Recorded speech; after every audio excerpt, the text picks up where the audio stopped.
St. Paul, from persecutor to apostle. Imagine being known as the greatest enemy of Christians, only to become their greatest missionary. This is the story of St. Paul, the man who went from hunting followers of Jesus to giving his life for the gospel.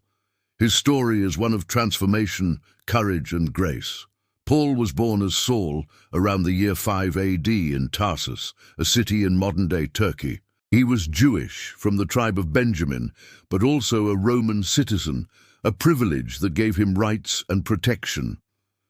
From a young age, Saul was educated under Gamaliel, a famous rabbi, and became an expert in the Jewish law. Brilliant, ambitious, and zealous, he was determined to defend his faith at all costs. Saul saw the growing Christian movement as dangerous heresy. He approved of the stoning of Stephen, the first Christian martyr, and actively sought to arrest followers of Jesus. To early Christians, Saul was feared as a relentless persecutor, one of their greatest enemies. But everything changed on the road to Damascus. Saul was traveling to hunt down more Christians when suddenly a blinding light from heaven struck him. He fell to the ground and heard a voice, "Saul, Saul, why are you persecuting me?" It was Jesus. Blinded for 3 days, Saul was led into the city.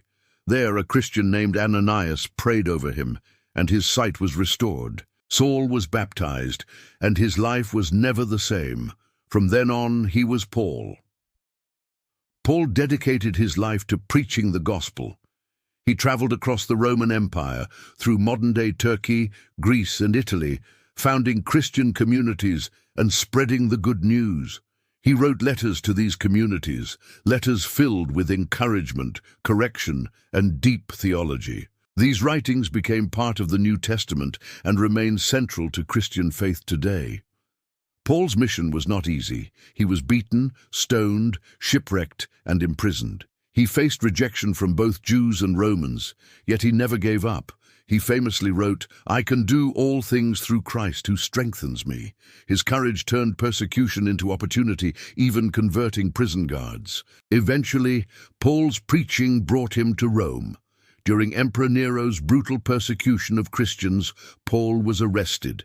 Because he was a Roman citizen, he was not crucified, but instead beheaded around 67 AD. His death sealed his witness to Christ. St. Paul is remembered as the apostle to the Gentiles, the man who opened Christianity to the world. His letters still guide millions in faith and life. From his story, we learn that no one is too far from God's grace. Even the greatest enemy can become the greatest witness. His life asks us, if Paul could change so radically, what transformation might God be calling you to today?